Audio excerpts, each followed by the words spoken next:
Are we alone in the universe? If there is alien life out there, do these aliens visit our planet and abduct human beings for experimentation? These have to be some of the most asked questions in the world. In July 2015, there were over 1,300 reported UFO sightings, 1,000 of which were from the United States alone. I have no doubt that the majority of alien abductions and sightings we hear about are perhaps mistaken identity, or hoaxes designed to get attention. But what about the ones that aren't? What about the stories that are from actual reputable sources? People that you think, why would they lie? What's in it for them? Stories that once you hear them you think could actually be true. Today I have some of those stories. This is 3 of the most believable alien abduction stories I've read about or heard of to date.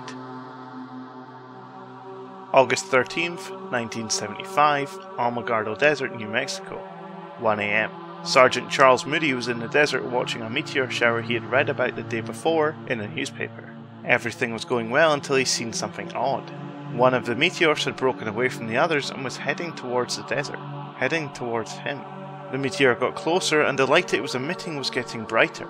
Pretty soon it was obvious this was no meteor. Stopped only 300 meters away, Moody could see this was a glowing metal disc-shaped UFO. The UFO descends further, now only 20 meters away and emitting a very high-pitched noise. He could see a rectangular window with 2 human-like creatures looking out. At this point, very scared, Moody hurriedly got into his car.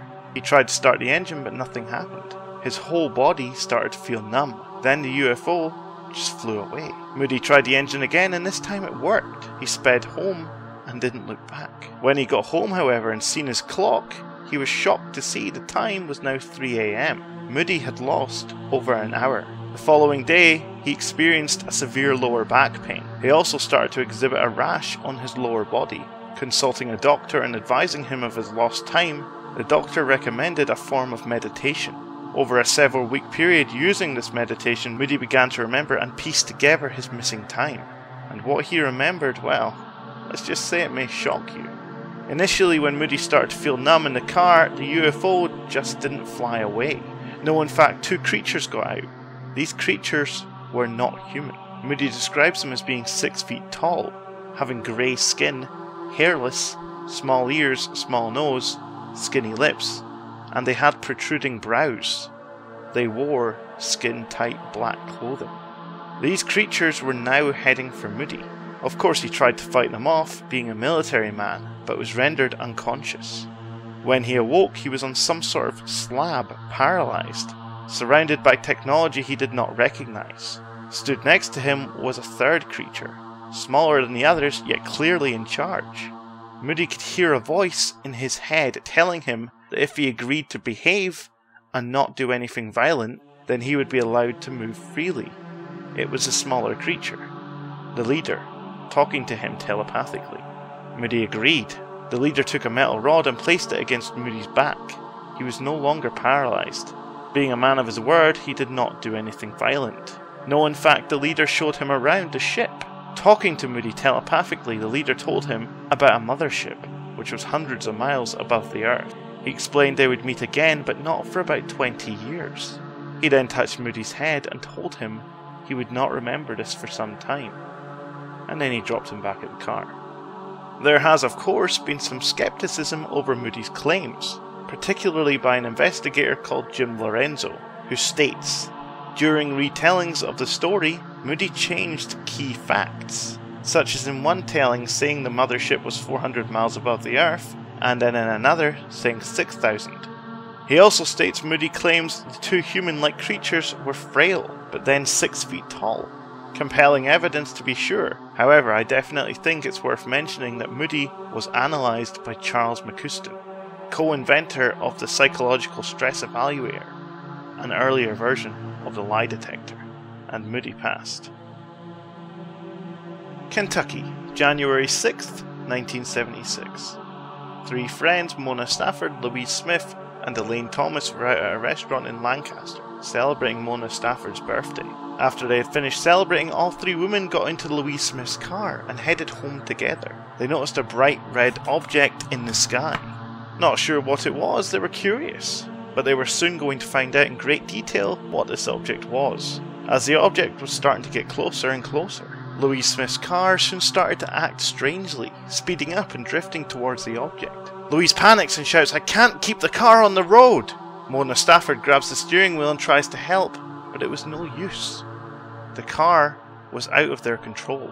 The object was now practically on top of them and was clearly seen as a disc-shaped UFO with a dome on top, a ring of red lights surrounding its midsection and yellow blinking light on its underside. The UFO flew back and forth over the car for a little while, then it hovered over the driver's side for some time. It then just flew away. As it did, a bright blue light surrounded the three women inside the car. The car, unexplainably, was suddenly backing into a pasture between two stone pillars. A few seconds later, they were back on the road and the UFO was gone, as was the light, just like nothing had happened. The three women didn't know it at the time, but they had also lost over an hour. Tired, confused and scared, they headed for home. They also appeared to have burns on their exposed skin. When they got home, they reported the incident to the police and went to bed. The next day, they called the Navy recruiting office, who leaked the story to the Lexington television station. The news had spread to a MUFON investigator, Jerry Black, who requested an interview. Hesitant at first, they eventually met with Jerry. They talked about the UFO and what had happened. It was obvious to Jerry just by looking at the three women that it was painful for them to relive the events. Elaine Thomas stated, "We live in fear of what we don't know. I'm worried about Lou and Mona. I think they're ready for a breakdown." It was suggested the three women go for a regressive hypnosis treatment. Pretty soon the sessions began to reveal what truly happened that night. They were taken aboard the UFO and subjected to unknown medical experiments.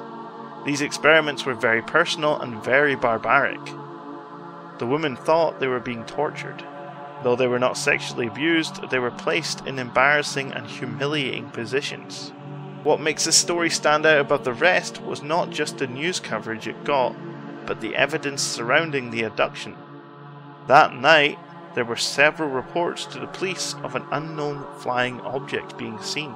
Most compelling of all, the farmer who owned the property the car was backed into reported seeing a flying object hovering over a car and a beam of light coming from the UFO going into the car. Probably one of the only recorded sightings of an abduction taking place. What these women went through was horrific and should not have happened. There is no doubt in my mind that they believe what they went through was true. What do you think? Scotland, Edinburgh, 27th of August, 1992, 8 PM. Two men, Gary Wood and Colin Wright, were heading to a friend's house to help repair a domestic appliance. Travelling from South Edinburgh to a village called Tarbrucks in East Lothian, normally a 30-minute drive. Let's just say this journey had an unexpected delay. Driving at around 40 miles per hour, the two men were just talking about everyday things. Then when driving around a blind corner, Colin abruptly leaned forward and shouting, "What the hell is that?" Gary looked, and what he saw he will never forget. Floating 20 feet above the road was a two-tiered disc-shaped UFO. The UFO was 30 feet wide, black and shiny, but with no windows or lighting of any kind.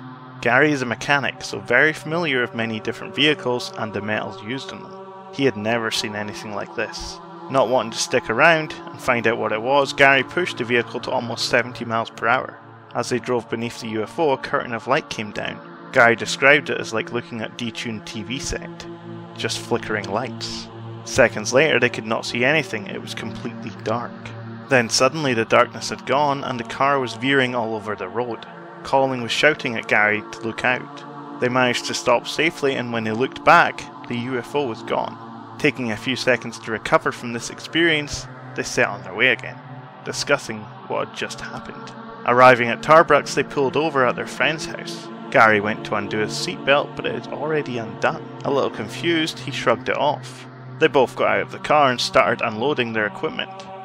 They knocked on their friend's door, only to find a very sleepy and very angry friend. They had both believed it was around 10:40 PM, but in actuality, it was 1 AM. They had lost 2 hours. They entered their friend's house very confused and agitated. They explained what had happened and even sketched the object they had seen. Neither man reported this occurrence to the police or the media. However, the following day, Gary felt completely drained of energy. The next few days didn't help either. Gary was not sleeping well, and when he did sleep, he had horrible nightmares. Pretty soon, he started to develop painful headaches. He consulted a doctor who arranged for an MRI, which came out negative. As an additional precaution, he also had a procedure called a spinal tap. But once again, it came back with nothing. Both men, still scared they would be made fun of, continued not to report the incident to the police, but rather informed BUFARA, the British UFO Research Association. After much discussion, they agreed to undergo hypnotic regression and try and remember what had happened during the missing 2 hours. At first, all the sessions did was upset the men. At one point, Gary broke down in tears, but didn't know why. After a few more sessions, however, the missing memories started to re-emerge. Both Gary and Colin told very strikingly similar stories while under hypnosis. Colin's memories are a bit patchy. The only way I can describe them is being similar to when you press the skip on a DVD remote and you get the next scene. Being read for you now is a written transcript of one of Colin's hypnosis sessions.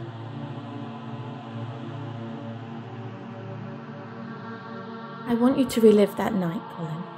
See it. Feel it. Where are you? Nowhere. Where is nowhere? Just nowhere, it's complete blackness. What are you looking at? What are you trying to see? I feel I'm going up. Going up? Uh-huh. See it. Feel it. Can you hear anything? Nothing. See it, Colin. Nothing can harm you at this moment. Listen to the sound of my voice. Creatures. I'm telling them to get lost. Where are you? I'm in a bright room. What are they doing? They're trying to undress me. Tell me what's happening, Colin. I'm sitting with no clothes on. Where are you sitting? A metal chair, it's smooth and cold. How do you feel? Just cold. Tell me what's happening, Colin. Something's in my right eye. What's in your right eye? I don't know, it's uncomfortable, like a red hot poker in the centre of my eye. It's really sore. Who is putting this hot poker in your eye, Colin? I can't see anything. Is your left eye open? Uh-huh. Why are you shaking your head? I'm trying to get a good look at the thing that's doing this to me. What's happening now? Just took it out of my eye. My right eye's really burning. My eye's really watering. It's gushing. What kind of material was it? What did it feel like? It felt like there was something clamped on it. There was something going into my eye. How did you get there? I want you to relive your journey. The car's in a big, bright, metallic room. How did you get there? It was lifted. And how was it lifted? I don't know, I just felt a juddering and then being lifted. Okay, we're back to the beginning of your journey. Just passing the reservoir on the left-hand side. Just passing the farmhouse on the right. It doesn't make any sense, there's no road, nothing. The car is definitely off it, there seems to be some kind of force. There's nothing physical that I can see. I'm cold. I'm getting carried along at some rate. I'm in the chair again. Something's looking at me back in the corridor. Ugh! It's so ugly! Describe it, Colin. Describe the ugly thing. It's ugly and it's lurking in the corridor. It comes and goes. It seems ancient to me.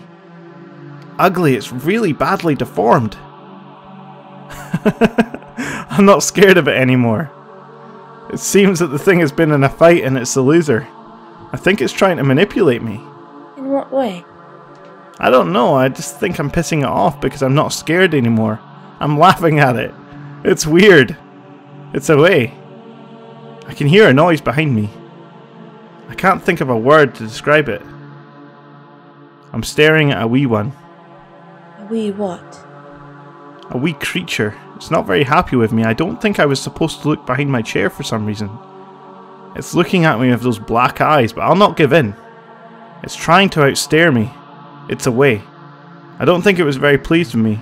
It just doesn't want me to see what's behind me for some reason. If I try to do anything, they'll come round the corner and stop me. What do you have on, Colin? Nothing, the chair's freezing. I keep wanting to get out of the chair, but I bet if I do it'll be a big mistake. Did they speak to you? No, but I could tell it was pissed off. I'm looking at something, it looks like some sort of surgery tool. I think that was what was in my eye. Can you describe it? It sort of comes down and then bends to the left and then bends down again. It's hard to describe. I've never seen anything like it. It separates into four and there's all just things hanging from it. Move on from there, Colin. What's happening, Colin?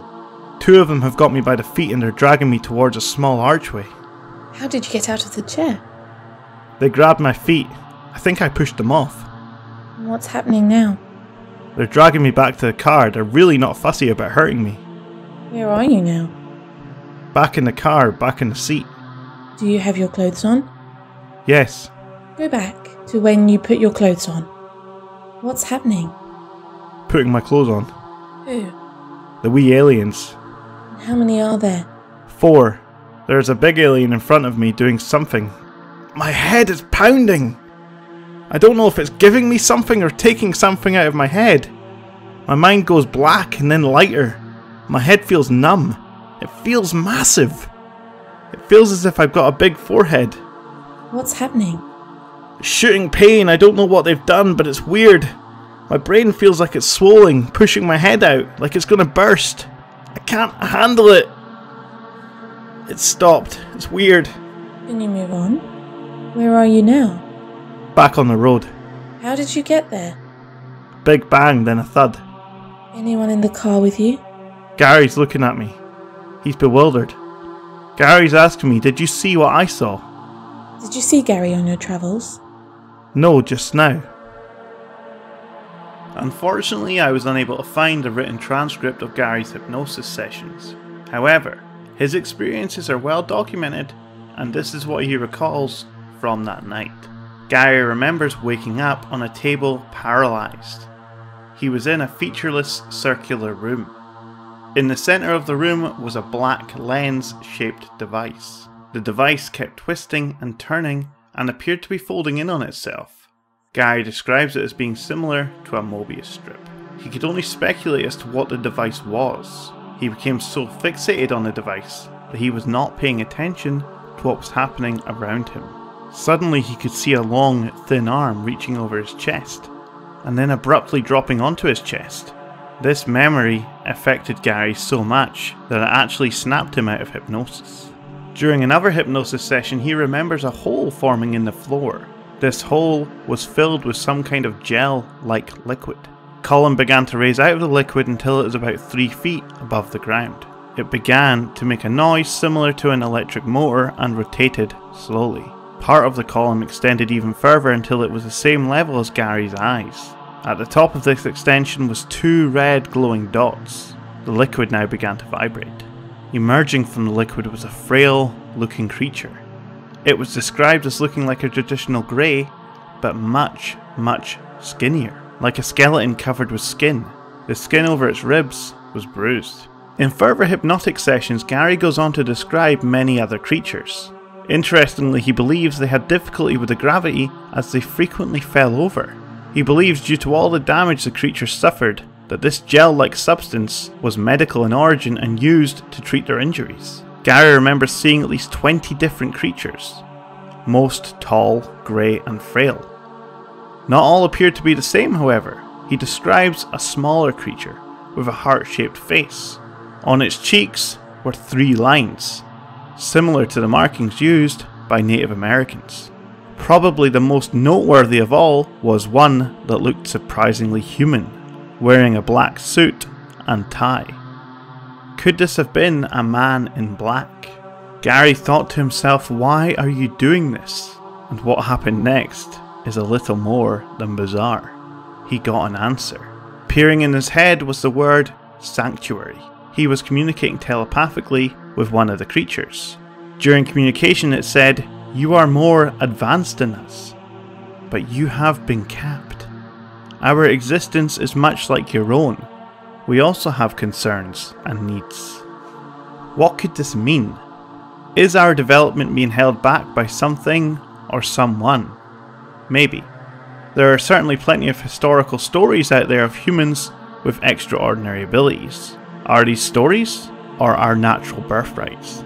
Gary's most worrying memory was seeing a young woman seated naked on the floor, facing the wall. One of the tall creatures was standing beside her. As Gary looked at her, he turned, and she looked at him. She was sitting shivering with her knees drawn up to her chin. Her arms were wrapped around her knees, cradling herself. Gary believes if they were ever to meet again, they would know each other instantly. What do you think of these abduction stories? Could they have actually happened? Let me know what you think in the comments below, and thanks for watching.